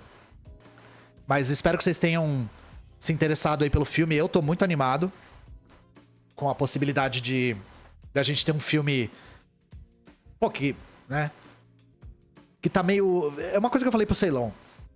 É difícil ignorar a internet hoje em dia. Na produção cinematográfica. E eu gosto que ele enxergou isso. De querer aproximar esse filme mais da comunidade da internet do que da comunidade da televisão, digamos assim. Então eu vou continuar falando do filme conforme eu puder. Trazendo mais foto, dando mais informação. Mas eu tô bastante animado. Foi o que eu falei. O filme pode não ser bom, mas ele não vai ser medíocre. O que eu já acho que é algo admirável. De verdade. E eu não tô dizendo que ele vai ser ruim. Eu não sei, eu não vi ele editado ainda. Vamos lá. T Student, obrigado pelos R$20. Me sinto burro, não consigo entender de verdade a teoria do valor-trabalho. Teoria do valor-trabalho é a parte mais difícil do Capital, segundo o Marx. Então não se sinta burro. O Marx, na introdução do Capital, ele fala: a parte mais difícil do meu livro é o primeiro capítulo, que é teoria do valor-trabalho. Então, saiba que isso demora mesmo. Precisa de mais leitura, precisa de mais aprofundamento. Vocês me deixam pegar mais um livro? Se eu achar, né? Preciso achar. Rapidinho. Se você quiser se aprofundar só nisso, eu sei que é um pouco demais, mas tem esse livro também do Alfredo Saad Filho, O Valor de Marx. Também não é muito longo, ó. É um livro só sobre teoria do valor. Esse livro é bastante profundo. Você não precisa ler ele todo. Você pode ir consultando só conforme você precisar. Certo? Live do tio João pegando o livro, né? É que os meus livros estão no meu quarto. Valor de Marx, tá? Do Alfredo Saad Filho. Live do João pegando o livro. Eu leio livros, vou fazer um bolo de livros. Ô, João, agora tu vai indicar fonte, né? João. Você acha que eu sou que nem você que tem assim os livros tudo em cima da cara? E sabe onde tá os bagulho? Fer Schibli, obrigado pelos R$3. Um easter egg comunista radical, foi o que eu falei. Eu apareço no filme em algum... É aparecido de uma maneira... Eu não quero falar muito pra não entregar, né? Mas eu apareço no filme e eu quero ver se vocês conseguem me achar no filme. MDG, obrigado pelos R$5. Qual a interpretação marxista sobre a aposentadoria? Como assim, interpretação? Qual filme? A galera chegando agora... Recapitulando. Provavelmente vai ter um vídeo no YouTube sobre isso. Eu fui convidado por um diretor e roteirista pra opinar, pra ler e opinar sobre um roteiro de um filme brasileiro que vai sair esse ano.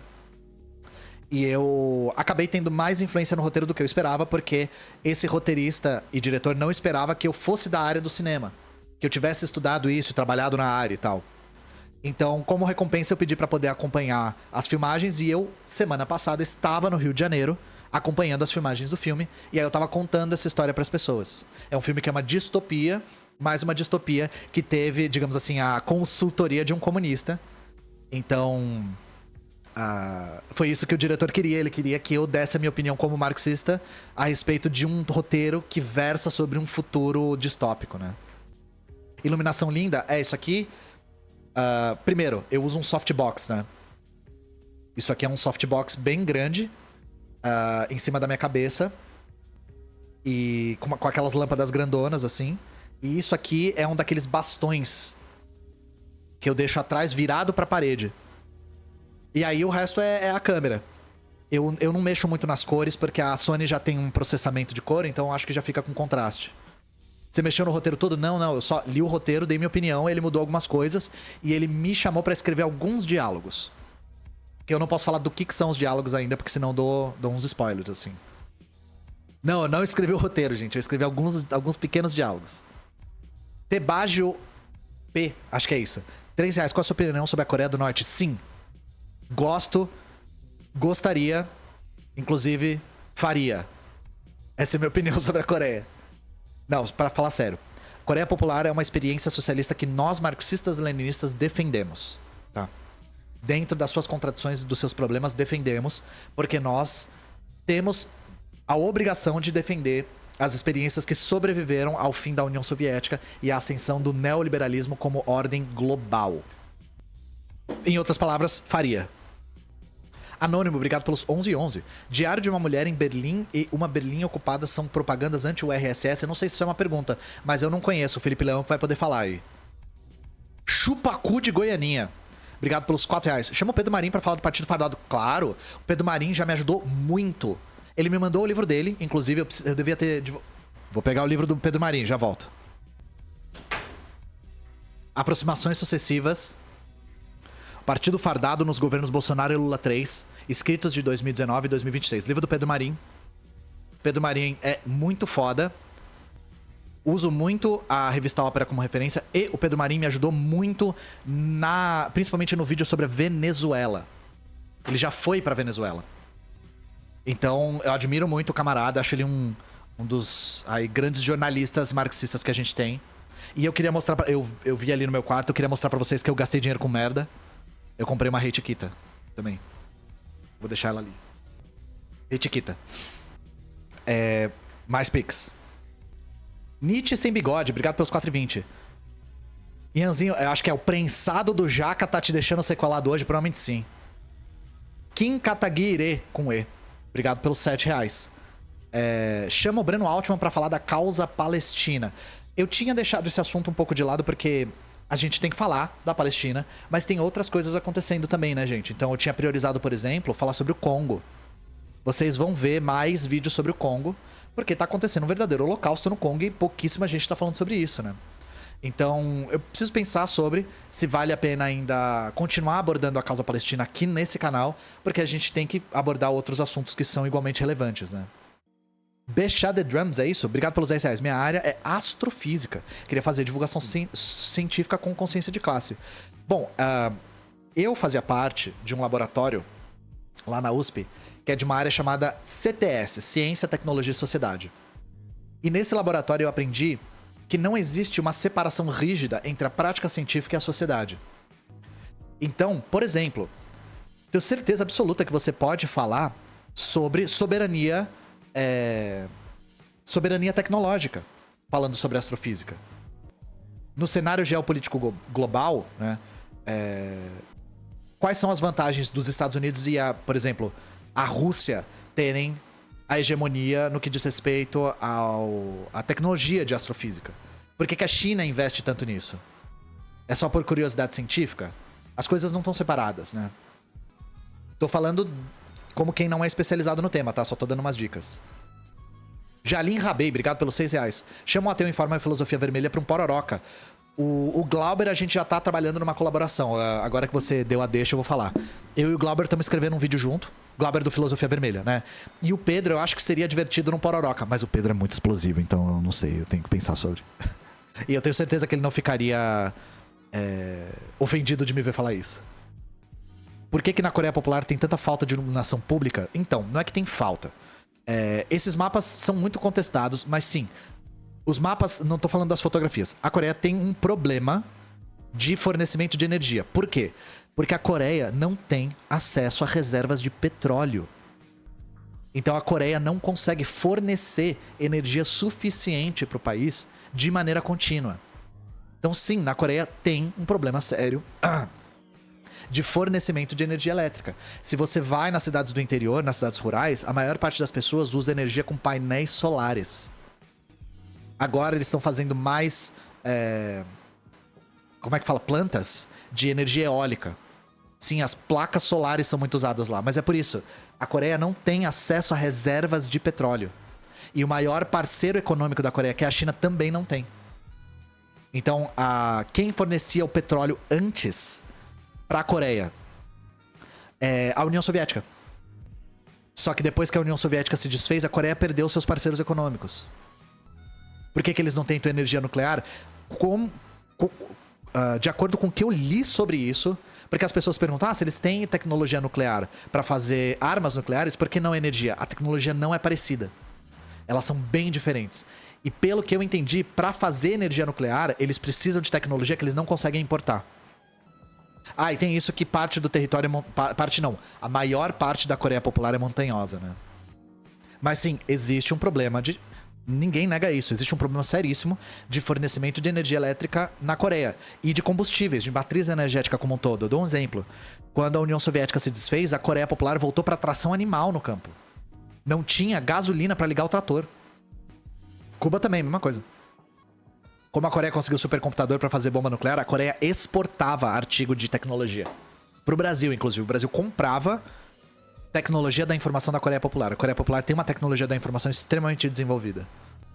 Ferchible, obrigado pelos R$5. Eu te mandei um valor no Nu. Funcionou, funcionou. Eu vejo, às vezes as pessoas mandam... É que quando as pessoas me mandam Pix direto pro meu banco, as pessoas...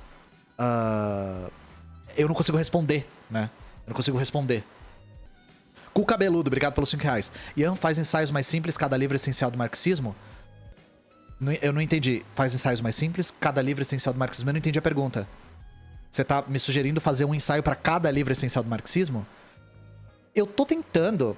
Porque meu canal também é de história, né? Não é só de teoria marxista. Então eu tô tentando não só me ater à teoria pesada, mas falar de coisas que são relevantes pro cenário brasileiro. Sim, hoje Cuba consegue petróleo com a Venezuela, sim. A Venezuela, depois que o Chaves ganhou, Cuba conseguiu ter acesso a petróleo de novo por causa disso. Finalmente peguei você online, lá ele. Lá ele, mas quem me dera. Eita. Revolução do Camboja. Vou dar uma dica de um livro. Vocês já sabem, né? Aqui tem leitura, ó. Esse livro aqui. História da Revolução na Indochina. Da Nova Cultura. Eu desligo a câmera porque vai que eu tô pelado e não sei, né? Vou te indicar um capítulo. É um capítulo de mais ou menos 100 páginas aqui, ó. Tá escrito o que deu errado no regime de Pol Pot. É um artigo escrito por um maoísta indiano. Um maoísta indiano fez uma análise e tem muito documento primário. Recomendo. Eu sei que tá invertido, mas enfim.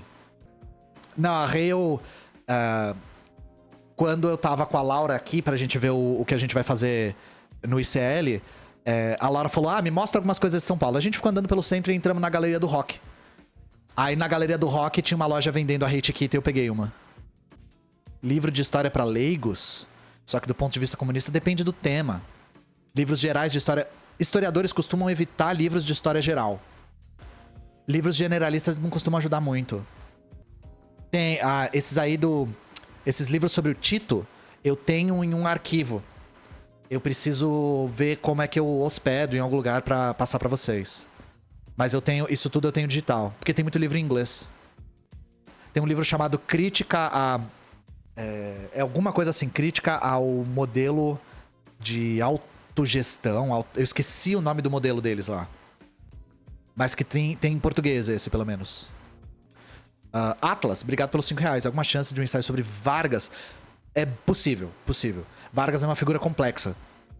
Talvez eu não tenha feito porque eu sei que vai dar trabalho, então vai tomar um tempo do caralho. Quando a gente falar de sindicalismo, a gente vai falar bastante do Vargas. Tem isso, pelo menos. Esmilingrado, né? O desenho da Laura, eu não... eu vi a Laura falando esses dias nos stories dela, ela falou que tá em produção, mas é caro, né? Autogestão, é isso aí. Autogestão é o nome. Getúlio Nargas, exatamente. Margaret Thatcher. Livros sobre história soviética tem muitos. Principalmente se você lê inglês. Novamente, 70 anos de história, depende do período. Meta de conteúdo eu tenho uma listinha que eu vou ticando as coisas que eu já fiz. O legal de ter uns 3 anos e pouco de trabalho é que tem coisa que acumula, né? Então, por exemplo, eu falei do Padre Júlio e da CPI das ONGs, eu já tinha um vídeo falando sobre a Cracolândia. O legal é isso, sabe? Que eu vou acumulando coisas. Refundar o PTB, não sabia não. Mas o PTB, tipo, refundar pra ser um partido trabalhista... Você recomenda o livro Raízes do Brasil? Eu li como um... Tipo, eu li na faculdade. É um livro difícil. A linguagem é difícil. Não sei se eu recomendo. Se você é uma pessoa das humanas, acho que sim. Mas vai ser difícil.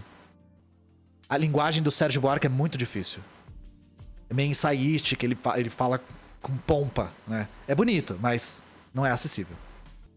Margaret Thatcher me pegou desprevenido. Cadê aqui? Quay, obrigado pelos R$5. Qual o jeito de realocar os trabalhadores para perto do seu trabalho? Como assim? Jeito de realocar? A maneira como os países socialistas faziam era construindo habitações populares perto dos trabalhos. A Coreia ainda assim. As habitações populares ficam à distância a pé das fábricas, por exemplo. Na União Soviética eles organizavam por mini-distritos.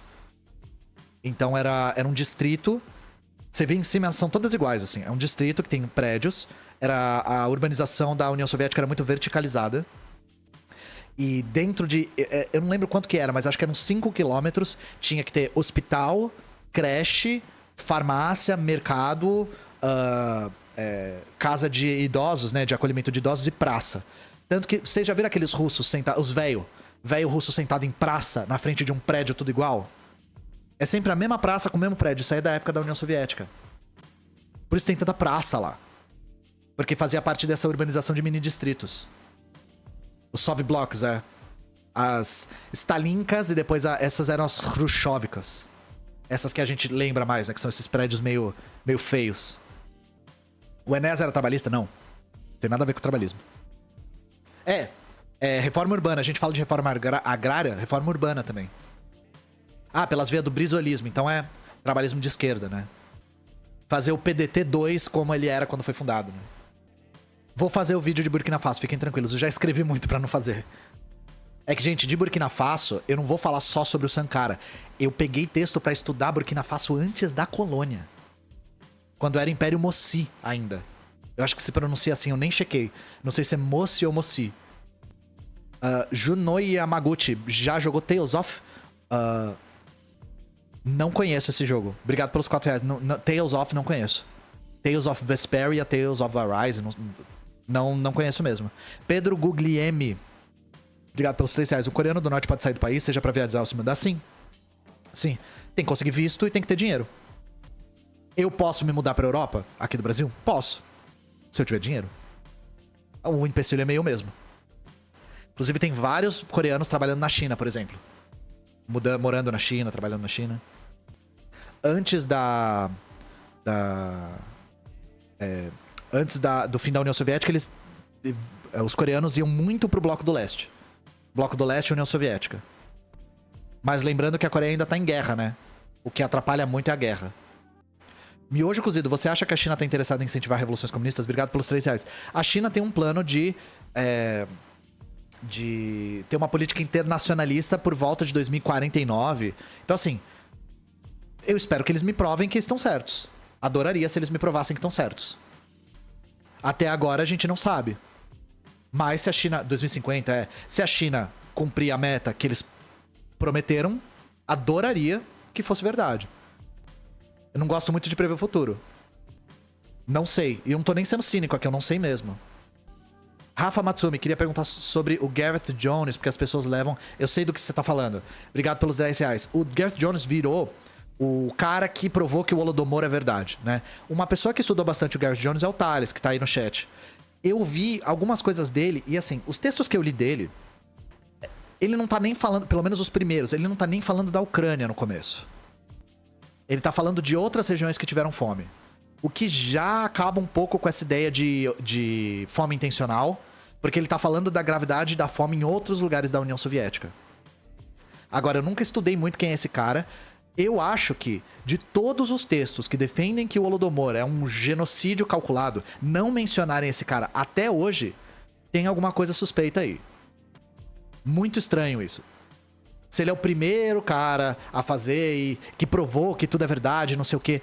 Todos os textos mais bizarros que tem, tentando defender que o Holodomor foi planejado, o nome desse cara não aparece. Se vocês verem meu vídeo sobre o Holodomor, ele não é mencionado nas listas. Ah, cada um estimou que a fome matou tanto. Tem a lista de 15 pessoas que estudaram, não tá o nome do cara lá. Nem como jornalista. Eu sei que hoje ele é utilizado como o único cara que provou que é verdade, que ninguém consegue refutar e blá blá blá. Não tive tempo de estudar esse cara, até porque é o que o camarada aí falou. Tô de saco cheio dessa história, já. Nietzsche sem bigode. O Luffy de One Piece é anarquista ou comunista? Obrigado pelos 420. Nunca assisti One Piece. Eu só sei que é um pirata que comeu uma berinjela e ele estica. É verdade coisa sobre a internet ser fechada na Coreia? Não é que ela é fechada. A Coreia não tem internet. A Coreia tem intranet. Então é uma internet interna. Eles conseguem se comunicar entre si dentro do país, mas não pra fora. Algumas, eu acho que em certos lugares do exército, eles conseguem ter acesso à internet.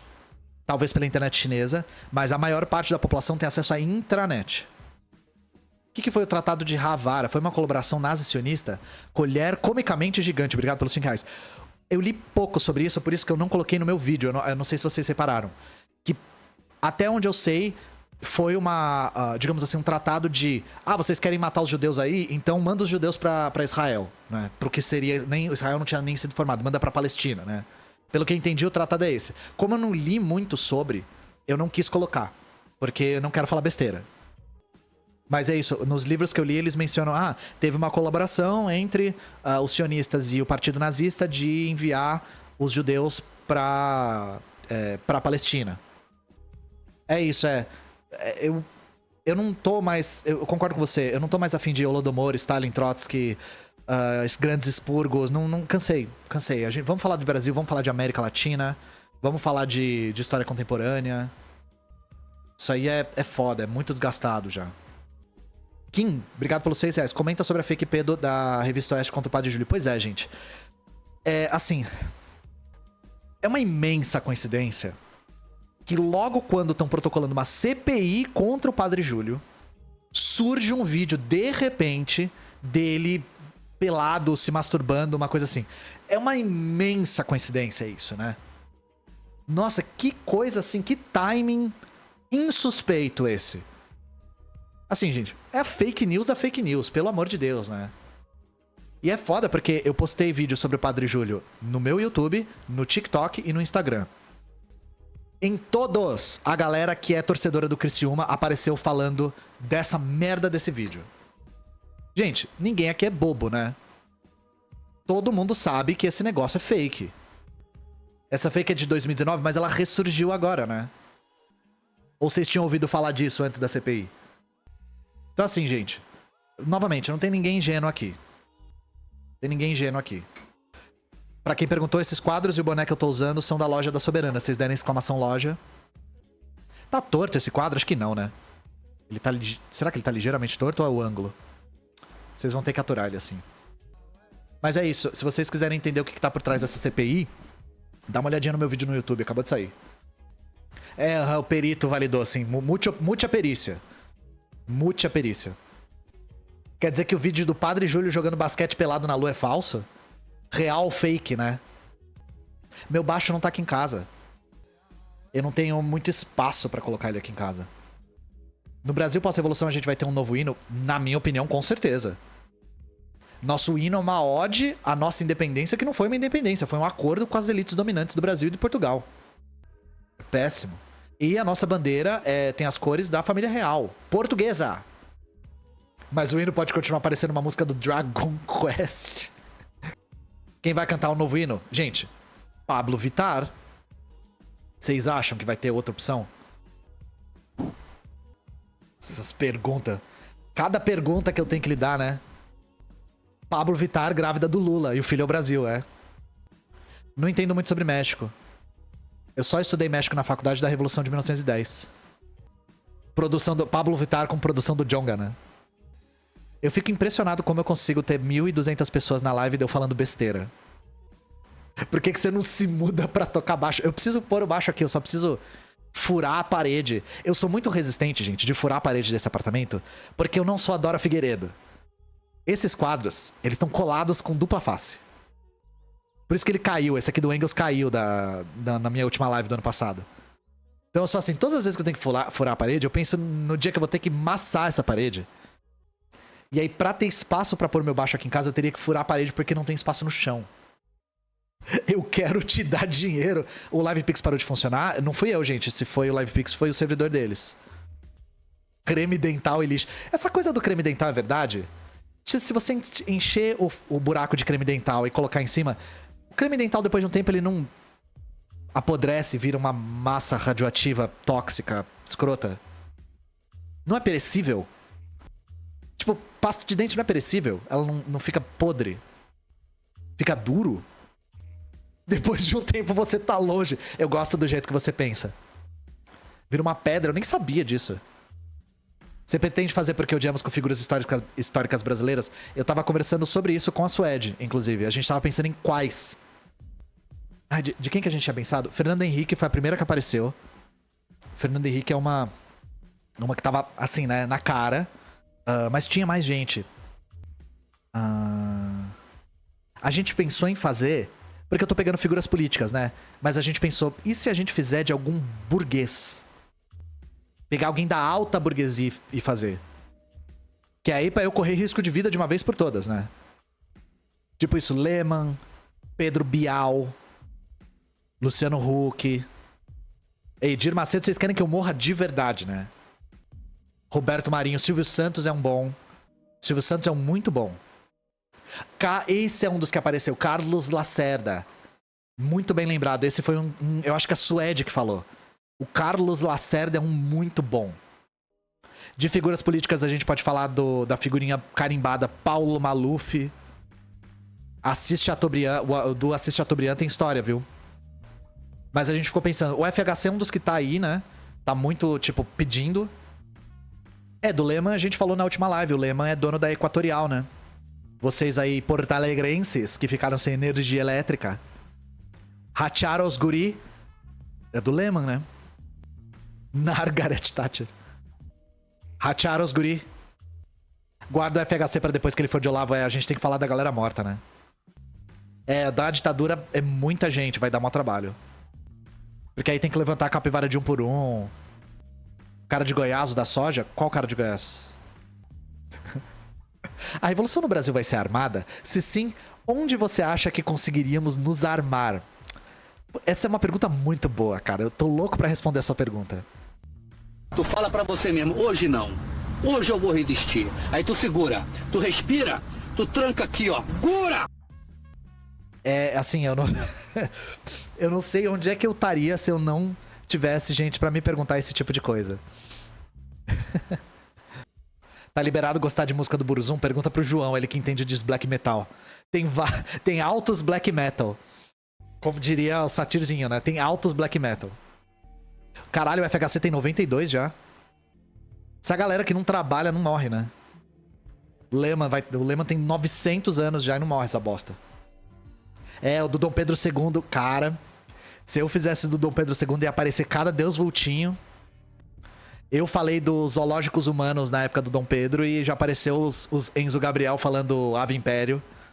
É foda. O Silvio Santos a essa altura já fez troca de órgãos, né? Substituição de sangue. Renovação de pele. A história do Stalin ter mandado matar Lenin é verdade?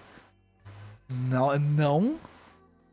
Tipo, tem altos... Pra citar o Satirzinho de novo. Tem altas teorias sobre a União Soviética. Essa é uma das mais rebaixadas.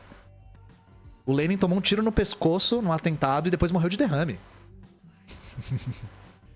Político herdeiro do trono real fazendo petição pra acabar com o Ministério do Trabalho. Eu falei desse idiota já. Ele tinha um projeto pra acabar com a fiscalização de trabalho escravo também. Se for falar de burguesia, o Rockefeller é um bom. O Rockefeller é um excelente estudo de caso de burguesia, inclusive. O Olavo é um daqueles que me dá tanto... Ele é uma figura tão abjeta, assim, que... Eu acho que nem vale a pena falar desse cara mais, sabe? Tipo, falar do Olavo... Quem fala direito do Olavo é o Thiago Santinelli. O jeito de falar do Olavo é o Thiago Santinelli, sabe? A Pepsi Cola está utilizando... Verdade que o Stalin comeu o sorvete do Lenin? O Lenin, segundo... eu acho que é segundo a Krupskaya. A comida favorita do Lenin era uma sopa de leite escrotíssima, assim. Nojenta. Aí fica a pergunta, o Stalin comeu a sopa de leite nojenta do Lenin? O que você acha de falar do Abílio Diniz? Esse é outro que não morre, né? É com uma colher enorme, sim. Você acha que vai sofrer retaliação da direita em algum momento? Tipo o canal cair? Tentam isso todo dia. Hidrocarboneto é o cu da sua mãe, né? Dinossauro é o cu da sua mãe. Esse livro do Losurdo é muito bom contra a história do liberalismo. Talvez é o que eu mais gostei dele, assim. Losurdo escreve muito bem. Deixa eu ver se tem pix aqui. Tem? Rafa Matsumi. Quando vier a Curitiba, toma café no Manifesto Café. Queijinho do MST. Obrigado pelos 10 reais. Eu não tenho falado muito onde eu vou, né? Porque eu não quero falar assim, oi, gente, vou estar em tal lugar desarmado, tá horário, hein? Sozinho. Então, pode ser que sim, pode peru que sim, peru que não. Naninha 82, obrigado pelos 3 reais. Pronto, fura a tua parede, 3 reais já dá pra amassar. Mas você não tá entendendo. É uma questão de honra. Furar a parede dos outros.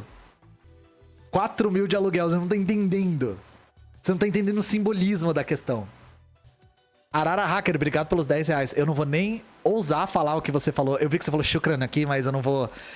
eu vou envergonhar todos os falantes da língua árabe aqui tentando pronunciar direito. Nica Rabeiro, obrigado pelos 3 reais. Como poderia organizar a nova era do entretenimento? Como assim, nova era do entretenimento? Entendi. Como organizar a classe trabalhadora que trabalha com entretenimento na nova era. A gente da Soberana tá tentando vencer esse desafio. A gente tá tentando organizar as pessoas da internet através das redes da internet. Então essa sua pergunta é muito pertinente. Inclusive foi uma das coisas que pautou o nosso congresso esse ano. Que é, beleza, o que a gente faz com a estrutura que a gente construiu? Tentar organizar os trabalhadores que trabalham com as vias da internet? Não tá entendendo, meu. Vou perguntar uma coisa genuína pra você. Essa coisa do Guto Zacarias lá do MBL não pagar aluguel é verdade? Porque eu só vi uma fonte falando. Eu fiquei tipo, não vou nem replicar isso, porque vai que essa merda é mentira. O servidor do LivePix que deve estar ruim, eu não sei, gente. Alguém confirmou esse bagulho? Eu achei... Se pá, aí não tá ajudando também, né? Então, eu dou um exemplo do Sameca, da pergunta que você fez de entretenimento. Por exemplo, o Sameca pode apontar uma solução pra gente. O Sameca é uma organização que não só oferece o serviço de assistência à saúde mental, de tratamento pra saúde mental, de acompanhamento pra saúde mental, à distância, a preços populares, de acordo com as capacidades de cada paciente, né? Mas também organiza a categoria de profissionais da saúde mental. Então, é uma via de mão dupla. É de organizar e formar os trabalhadores e também de oferecer o serviço para a comunidade, para a população. Isso é uma experiência que surgiu ano passado, que tem dado muito certo e tem se organizado através das vias digitais. Isso pode trazer pra gente a experiência que nós precisamos para começar a enxergar uma solução para isso que você perguntou. Você viu que o Thiago Santinelli foi processado pelo PL? Vi. Obrigado pelos R$3. Ele foi... Foi particularmente por causa do Lixo Awards, não foi? Alguma coisa que ele falou lá no Lixo Awards. E assim, o PL processando alguém por liberdade de expressão. Como é que é? Por violar a liberdade de expressão, um negócio assim. É muito piada pronta, né, gente? Muito piada pronta. O Thiago, pra ser processado, ele tá... tá fazendo a função, hein? Por que saúde mental é tão cara no Brasil? Essa é uma pergunta muito boa pra fazer pro próprio Sameca. Acho que eles saberiam dar a resposta melhor do que eu. Eles já devem ter estudado a questão. João Sense Burguês, exatamente, João Sense Burguês. Não fiz vídeo sobre o Camboja, mas eu tava indicando um livro sobre. Perguntaram sobre, aí eu indiquei esse livro aqui, que é A Revolução na Indochina da Nova Cultura. Que tem um capítulo sobre o Camboja. Ah, foi por causa do Antipatriota? Eu achei que tinha sido por causa do Lixo Awards. Quem na fila do pão? Obrigado pelos R$10. Li o Manifesto Socialismo Utópico ao Socialismo Científico. Qual que você indica agora? Obrigado, Karl Marx. Lê Salário, Preço e Lucro, que é mais sobre economia política. Obrigado pelos R$10. Você vai gostar desse livro, agora você já tem as bases para entender ele muito bem. E o Salário, Preço e Lucro é uma palestra que o Marx deu, então é mais acessível. E o Nargas, Getúlio Nargas. Gente, eu vou sair já. A gente volta na terça-feira com o Pororoca de Chorume, com o tio João. Nós temos já textos muito bons, separados para ler para vocês. Na quarta-feira teremos mais notícias. E já teremos também... O João tá fazendo rerun? Já teremos também o... Por que odiamos Ronald Reagan, que está no forno já. Nosso camarada Cortes Pensante está aqui comemorando 2 anos de morversário do Olavo de Cadáver. Deixa eu ver se eu escrevi certo.